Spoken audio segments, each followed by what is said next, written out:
Hi, today I think this is the third episode of the podcast, maybe the third or fourth, I don't know yet, but we have a special guest. And guess her name? Yes, it is another Leah. We have a lot of choices of names in France, but for some reason our parents decided to go with the same one. Yeah. Very unique. Super original. This is a podcast hosted by Leah with Leah. So let's go with the chaos of the week. I had a conversation, I don't know if I would call that a conversation or an altercation, with a very, very nice lady. I'm not going to say where I had this altercation because I don't want to create any problems, but this lady I didn't know her, by the way.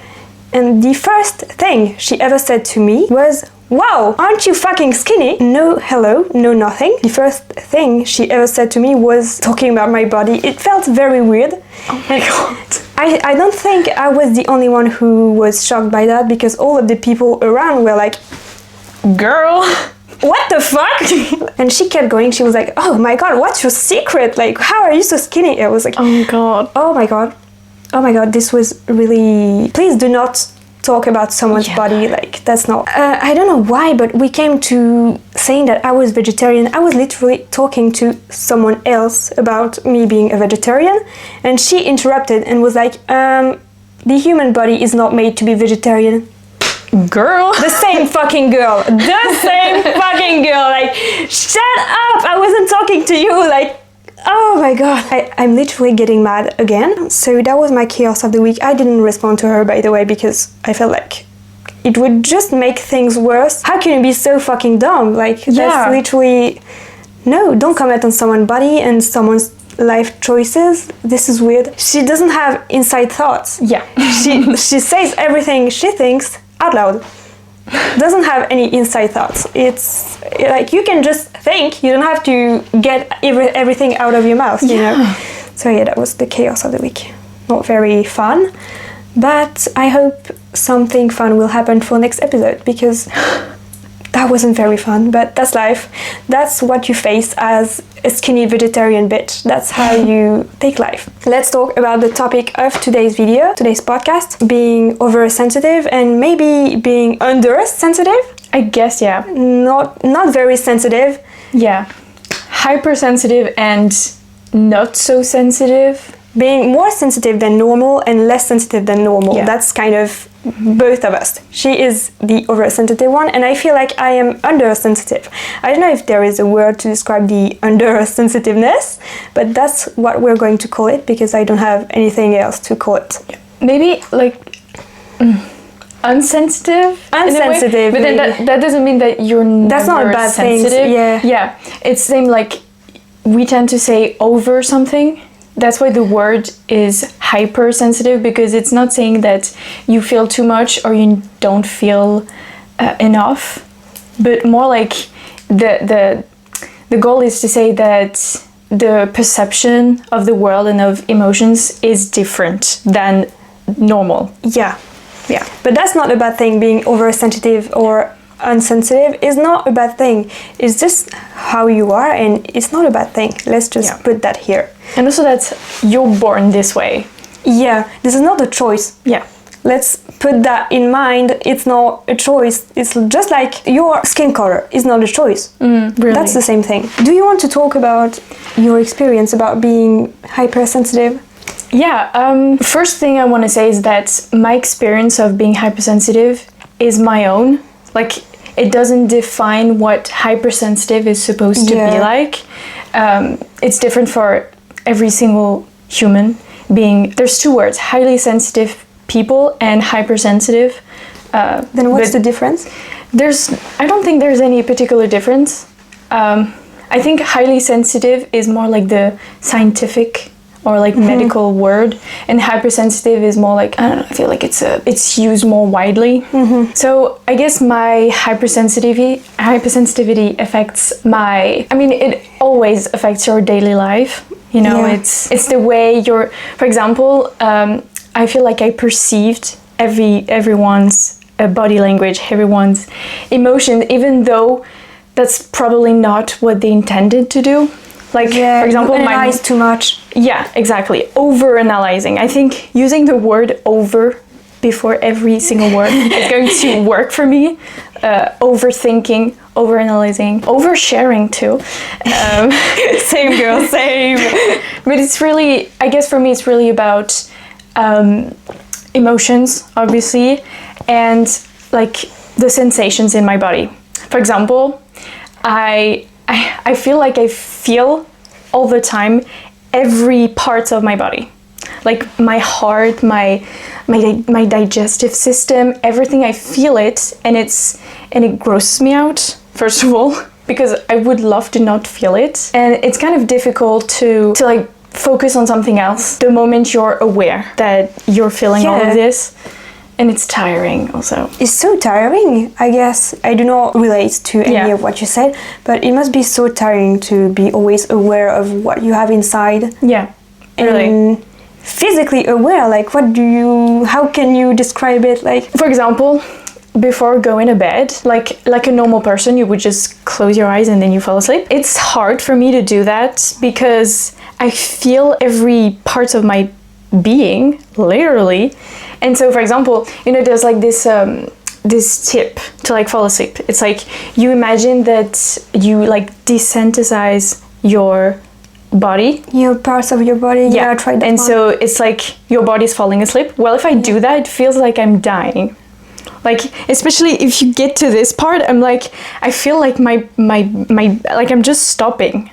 Like my heart is stopping, that like my blood does not function correctly, and that's fucking scary. It's super scary. So that's why when I fall asleep, I'm like, I feel like I'm just dying. The word I was looking for is overwhelming. Yeah, I guess, yeah, that's Very usually how it feels, overwhelming. Because you have to deal with that and the out world, exactly. Like the world and what's going inside and outside. Exactly. Like, so many things, okay? And what's inside of my mind also, like with the overthinking, that's honestly, it's just really, it's tiring. So that's why I need a lot of time on my own to kind of understand and then process what I'm feeling. And sometimes I don't always, feel everything, but it happens so many times through the day that it just feels like it's the only thing, and that's really tiring.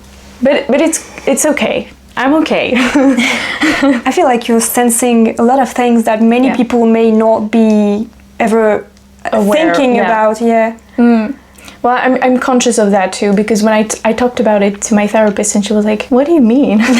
What do you mean you feel everything like inside your body? I'm like, it's like a show for the children with the little people in the body and stuff. Oh, I see what you're talking about. Yeah. Okay. And well, that show, I feel like the people are inside me. It traumatized you. I think it made me aware that there was something in me. And something that's working all the time, even though you're not putting action for it to work. Exactly. And it's just like breathing. For example, I did a meditation class, and the teacher was like, breathing is like natural. It comes natural. I'm like, no. I don't think, if I stop thinking about it, I think I'm not gonna breathe. Like, obviously I do breathe on my own, like I'm doing right now, but thinking about it, I'm like, oh wait, I think I was not breathing now. What's happening? And that's awful. That's also why meditation doesn't work for me, because I'm just too aware of my body to just focus on the mind.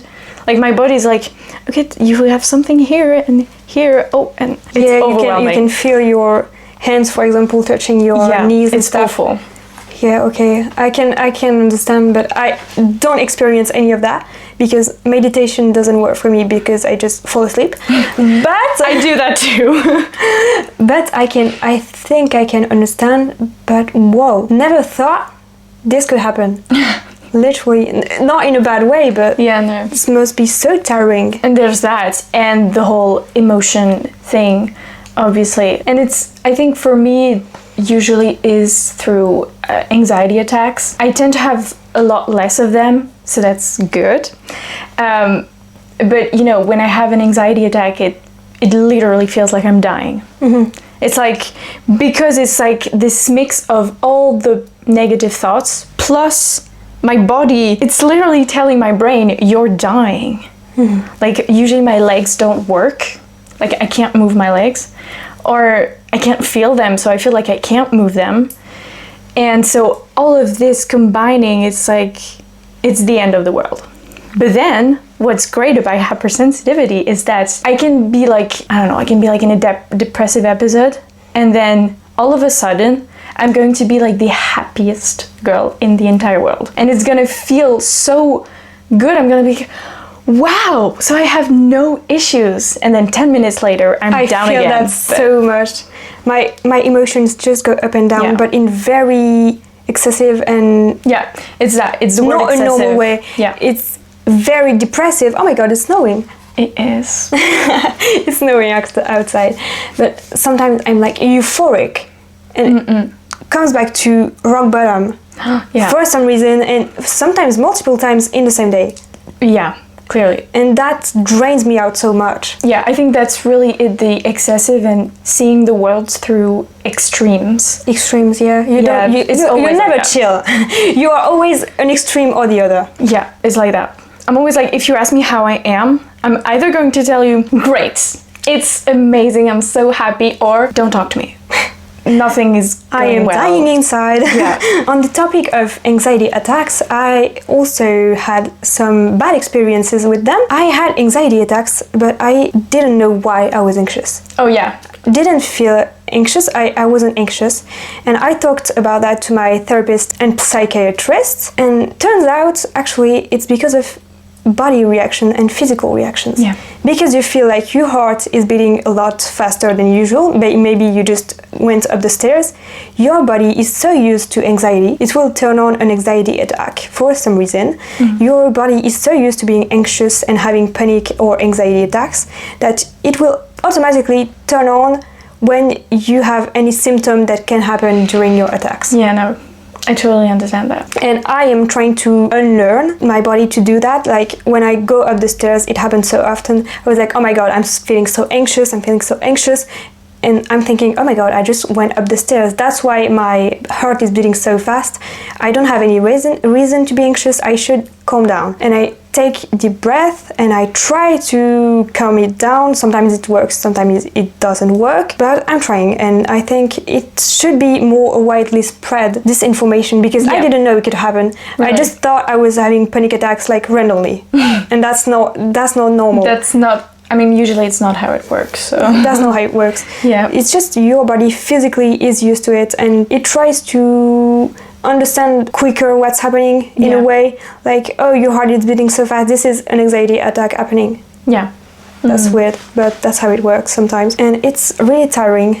And I'm so glad I know that right now, because for a few months I was like having anxiety and panic attacks so randomly, and it tired me out, and my parents too, because they were like, but you're not anxious, you're saying you're not anxious, so why are you having a panic attack? Everybody's confused. Everybody's confused, like, girl, you are confused, I am confused, I am having the fucking attack, like, girl. It was very weird, but now I know about that, and that's better. I don't think it happened to me, really, like this problem of not really like, wait, I'm not anxious, I just got up the stairs, but it's more like I can feel the anxiety building up. Yeah. And I know I could stop it, you know, from really turning into an anxiety attack, but I can't, you know, like I'm conscious of it, but I'm like, I'm already in it.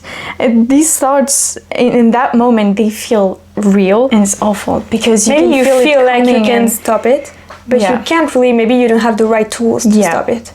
I think that now I have the tools, but I think it was last year in the class, for at least 20 minutes I was just in my head and I was thinking, it was relatively negative thoughts, and at some point it just had to get out, and I was like, what is happening? And I was like, oh, I mean, I've been thinking really negative thoughts, and in that moment it's like, I hate it because it's in these moments that I feel like my emotion control my whole being, because I can feel it. I usually feel my anxiety before even understanding what's happening. I feel it in my legs and I know it's coming, and I can't do anything because my legs are just not working anymore. It's kind of awkward. I'm like, you okay? I'm just gonna not move. Just gonna fall down because I can't feel my fucking legs. Yeah, anxiety is such a shitty thing. And it is a medical condition, by the way, being anxious. It's not the same as just stress. Not that stress is not a real thing. No, but there's a clear difference, because like you can be stressed for an exam or you can have anxiety for an exam, and it's gonna be completely different. I think I don't know if I'm in a position where I can really explain the difference. We are no medical anything. We don't. This is just personal experience. Yeah, because anxiety, it builds up. And I would say that stress is more punctual. It's going to be explained rationally, like, oh, I'm a little stressed, I don't know, because there's a lot of people. You know, for some, or I don't know, I don't know these people. Like I have to do presentations, stuff like that. Yeah, exactly. But anxiety, it's going to be very irrational. Yeah, and it's a lot of thinking. I think stress is set more in a more realistic world, I would say, than anxiety, because anxiety is just in your head. Yeah. And everything is happening there. There's no logic that can be applied to it. And I think that's where the difference is, but then I feel like it's also about personal experience. If you clearly know the difference, I know that I'm so used to anxiety that I'm like, well, it's always there. I'm just living with it. I feel like there is anxious personalities, and that doesn't leave you. You can have the tools to stop the anxiety, but you will always have these peaks Automatics, of anxiety that you will have to calm down. But you can't really get out from anxiety, I feel like. Yeah. You'll always be anxious, but you have to go to therapy to find the tools to calm your anxiety. But you were talking about how you care a lot what people think, and I feel like that's kind of being oversensitive. Yeah, I think it goes with that. I think being hypersensitive is also that I want to understand the world. It's not just that I want, it's that I need. Because I feel so much, because it's clear that how I'm perceiving the world is not the normal way of perceiving the world. And so I need to know what's normal.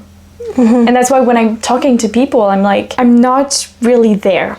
Not always. Obviously, there are some situations where I'm completely present and I'm not overanalyzing everything, but it doesn't happen so much. Especially, I'm at uni and there's all of these people that you don't know so much. And so I'm like, I want to give off the right impression. Yeah, always. Even if it's not the first time. It's like you have to have this consistent perception of me. And so it goes back to another topic, that is performing the self. Yeah, we're all performing the self. It's not wrong, but it's still something that we do, and this can be also tiring. I think performing, because I'm aware that I'm performing myself, it's even worse, because I'm thinking about it and I'm like, wait, I'm not being me, but then what is me? And then all of this thinking is going at the same time as a conversation. Yeah, and maybe developing different personalities with some people, because they are so different, but you want to be the best person for this specific guy, girl, whatever. I always thought that it was just that I'm good at sensing the right vibes and kind of just adjusting myself, but I usually actually understand that I was not being me. I was being the person that I wanted to be seen as, but that was not me. And also I think there's the problem of putting people in boxes. I think that's also that, because I'm like, oh, I can't be all of these people. Actually, I can. And that's what makes you you. Yeah, I guess so, yeah. But there's this sort of paradox between I'm performing myself, so that means I'm choosing one side of me to show people, but there's also but then that means I'm not entirely myself. But then again, if you see all of the performances that I've made of myself, at the end of the day, they're all me. So yeah, they're all you, but you are showcasing something that is more prominent. Yeah. In front of this person, because they will like it more, you know? Yeah. I perfectly understand that, and I think I did that for a while, but I feel like I have calmed down maybe too much, because I don't care. I really don't care about people. No, that's I don't think that's a good thing either. It's just, I don't care. I'm just being me and having no care what people think, and sometimes that's bad because it can lead to not so good situations. It can give the vibe of being mean. Yeah. Because you don't care about other people. I have this, I don't care what people feel. Yeah. I care about being me and being true. I would rather hurt someone with the truth rather than making them happy with a lie. Wow. I mean, I agree, but in my head it's like something that's impossible to do. You would rather make everyone happy? I would rather make everybody happy except me. Because in a way also Because it feels selfish for sometimes. Yeah. For a bit when I was in high school, I guess I was at a point where I was comfortable with myself and being myself. And so, you know, when there was pictures of me, I was like, oh, I'm pretty. Because also I think it can be kind of frustrating to see everyone hating pictures of themselves. I'm like, well, I'm gonna be honest, I like this picture of me, I think I'm pretty. And a few of my friends said like, oh, you're kind of self-centered. But they didn't know all the work, you know, that I had done before to be able to say that. Yeah, exactly. And so I think it kind of didn't help me for the rest of my life, because now I won't say it if I feel like I'm pretty, or if I do, that means I'm with someone I'm extremely comfortable with. And I think I'm always scared. I think the worst thing someone could say to me is tell me that I'm selfish. Because I'm also a very empathetic. I'm extremely empathetic, but that's in my nature. I know I won't ever be able to change it, but I do think I have to find some sort of balance between making other people happy, because that's something that makes me happy, and making myself happy, because I'm someone who I'm also part of the people I should make happy. And I think if you don't make you happy, nobody else will. Yeah. No, that's nobody cares about other people. That's no. That's fucking sad to say it like this, but if you don't make you happy, nobody else will. Just go with this. I think that's the mindset I'm kind of going on right now. But just thinking, if I don't make myself happy, I can't rely on someone else to make me happy, because I don't want to do that. I'm the only person I will spend the rest of my life with. Yeah, that's true. And there's also the fact that you truly know your own needs, and no one else can ever do that for you. And I'm aware of that. Being aware and doing it is very different. Yeah. That's a whole different step. I guess that's the first step, being aware of it, and then slowly making your way to actions. It's the same way I can perfectly understand that you want to make everyone happy, but to make everyone happy, I would have to go out of my way so much, and that's the same thing for you, to put yourself first. I mean, I can take care of myself and make myself happy, but sometimes... But you don't.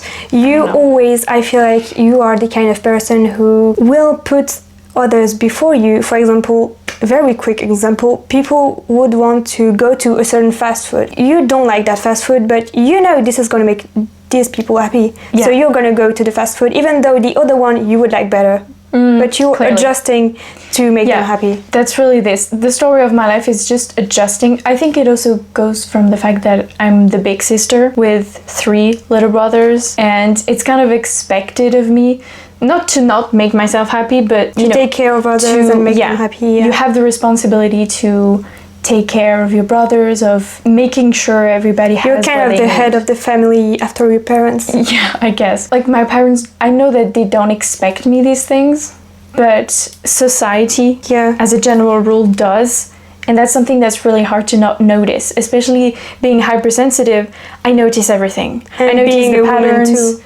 Exactly. I know that someone who's a big brother would probably not have the same issues with that. Yeah. That's certain. I think because I'm aware of it, it triggers me less in a way. Because I'm like, well, that's the way I am, but that doesn't mean I can't change it. And just that's, I mean, at least for now, that's enough for me. That's a big step. Yeah. Also, just recognizing it. It's so tiring to accept things and then to change them. I'm already so tired of life. Like, I love living. But don't get me wrong. I absolutely get what you mean. It's so tiring. I'm like, is this supposed to be so tiring, or now is it that you just have me? accepted how you are tired of how you are, you have accepted how you are, but now you have to change all of it, and this is even more tiring because you have so much. I think it's like evolving to get to the point where you want to get. You just see the highest point where you want to get, and all the fucking steps that are in between and that you have to take, and you have to take it slow, I feel, because it's a very long and tough process. Yeah, when I say I'm hypersensitive, it's not to like excuse myself or anything, or it helps me accept myself. And so I'm not trying to change that part of me. But what I can do is to try and make some shifts in my mind, and it usually works when I'm with some friends. For example, the example with the fast food, last time we we were probably heading to go to McDonald's, and I don't really like it. And I know that in a different situation I would have said, oh yeah, sure. But I said, oh, actually, I don't really like it. And I was not so scared about my friend's reaction. And they were like, okay, we can just go to a different one. And it was simple. And in that moment I was like, so it can actually be simple. Like, they don't hate me because I asked a different place, you know? It changes, and it's great when it changes. It's kind of scary, but it's great when it does. It is very scary. Nothing is rational when you are anxious. Yeah. You are just having only irrational thoughts. When you're having these thoughts, because for a long time I was like, so I can't believe anything I'm thinking. I was like, I'm my own enemy. I can't trust myself. And I think that's not true. You know, when I'm crying because, I don't know, there was a small thing that someone would consider not a big deal, and I don't particularly consider it a big deal. That's just because I cry about it, but I'm not particularly sad. I would feel really guilty about it. I would be like, that's not how you should act. Exactly. This is not how society expects you to act. Exactly. In this situation. And the difficult part is to not confront myself, but sort of hug myself, saying, well, yeah, I get that it's kind of sad. You like, can accept it's okay. this is just how you express your emotions. Yeah, exactly. It's more emotional in a way than normal, which normal isn't really a thing, but who cares? Like, that's another topic for another day. But yeah, being more emotional and showing more emotions is not a bad thing. And society sees it as a very negative thing. I haven't met a lot of guys being hypersensitive, but I know that it would be also harder probably for them because men are not expected to cry. Yeah. And toxic masculinity is so real, and so this is like one of the worst things for men. And I've noticed that my little brother used to cry a lot about certain things, and I would see myself in him.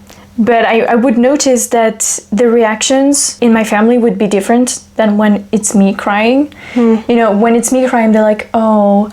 And when it's my brother, they're kind of like, man up. Kind of, yeah. They're like, oh no, don't cry about that. It's nothing. Or, I mean, of course, I've already heard that to me, but there's something else expected. You know, there's come on, men don't cry about this thing, or it's not that big of a deal.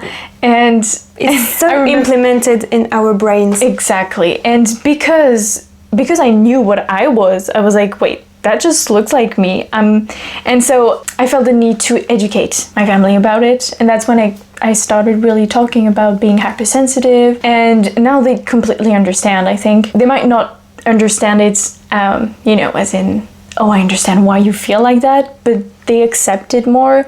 And, you know, I told my grandma, you can't tell me or my brother, you can't cry about this. Like, I know that's not what you mean, that you're not trying to be mean about it, but that's how it's going to be received. It's going to be received as, you're not supposed to cry. This is you expressing your emotions. Somebody might be smiling at something that is positive. You might be crying out of joy because you feel things so much harder. I think it's really so much more. I feel like the world it feels like things touch my soul, and it's not just... That's very deep. Yeah, but the thing is, it's beautiful.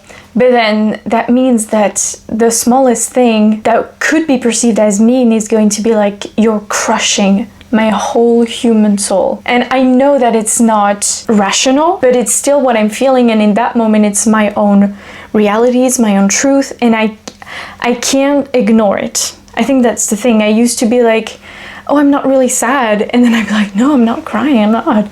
And then all of a sudden it gets out, and it sort of gets out in an anxiety attack too. And that's the worst possible thing that you could do to yourself. I think now I'm a lot more comfortable just crying because that's how I live. It's hard to accept it, but once you've done the acceptance, honestly, it's just you being yourself. That's the best thing you can do to yourself as someone hypersensitive or someone who's not hypersensitive. Thank you so much for listening to us yap, literally. Yeah. Yap a lot. Subscribe to Leah's Instagram, and maybe she will start a podcast soon. Yeah. Hype her up, please. She has so many things, very interesting things to say. So hype her up in the comments and in her Instagram. See you on Friday for my next YouTube video. Love you!